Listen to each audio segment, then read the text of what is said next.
new friends there on the grey carpet. So it's already a huge phenomenon, but 50 Shades has also attracted controversy, with some critics saying it glorifies abusive relationships. Natalie Collins runs the campaign group 50 Shades is Domestic Abuse, and Joe Hemmings, a psychologist and relationship coach as well. Good to see you both. Natalie, what's up with it? We've read all three books and obviously haven't seen the film yet, but our concern is that we've seen that the books romanticise and glorify an abusive perpetrator of domestic violence and promote him as an ideal partner.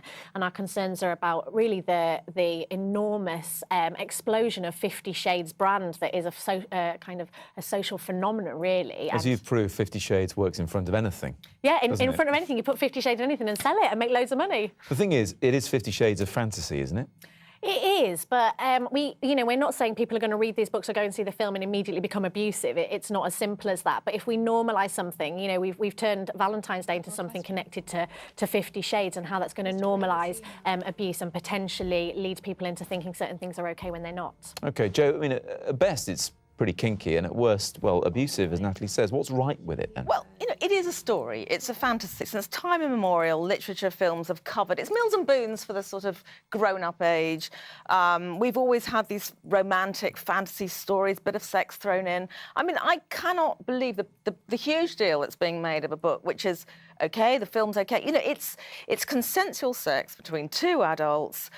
It's fun, it's entertaining, it's livened up a lot of people's sex life, it's opened their eyes. I don't see abuse in this book at all. You might as well say there's abuse in a Mills and Boons romance novel. I think from my perspective, having worked on the issue of domestic violence and worked with a lot of survivors and people who've experienced abuse from a partner, the books are not consensual. I think, that when I'm working with young people, working with practitioners, what I would say is consent is about saying, yes, please, I really want this. And you've got a virgin, somebody who's not had any sexual But there is experience. something slightly, I think, insulting to sort of grown-ups who can tell the difference, most of them, between fantasy and reality. We don't go and see a Bond movie and all become car-chasing, gun-toting, would-be heroes. We recognise the difference between something which is a fantasy world and something which is real.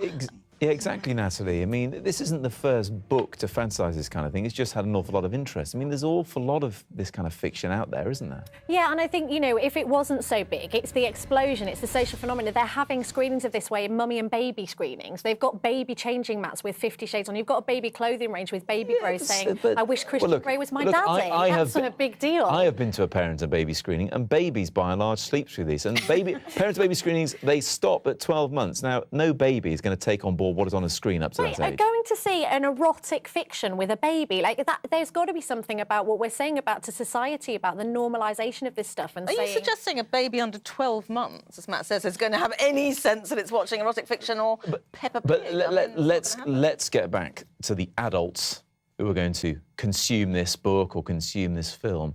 Are they really going to watch this and think, I'm going to go and, abuse someone? Really? I don't think it's as simple as that. But if we're normalising abuse, where the books are filled with somebody who's stalking, stalking somebody before he knows her, he's coercing her into sexual acts. In the third book, he covers her in love bites so that she can't, not wear clothing. He controls what she eats, what she wears, where she goes.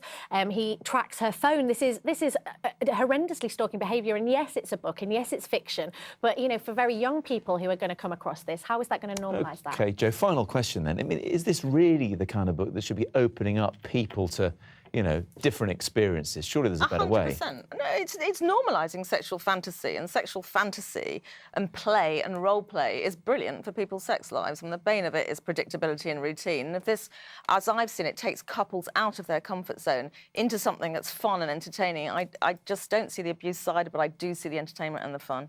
OK, well, look, it's just approaching 7 o'clock. I think we've done that on the right side of taste. None of us have seen the movie yet. I think we probably have to see it before we pass real judgment on it. But for now, thanks both very much indeed for joining me.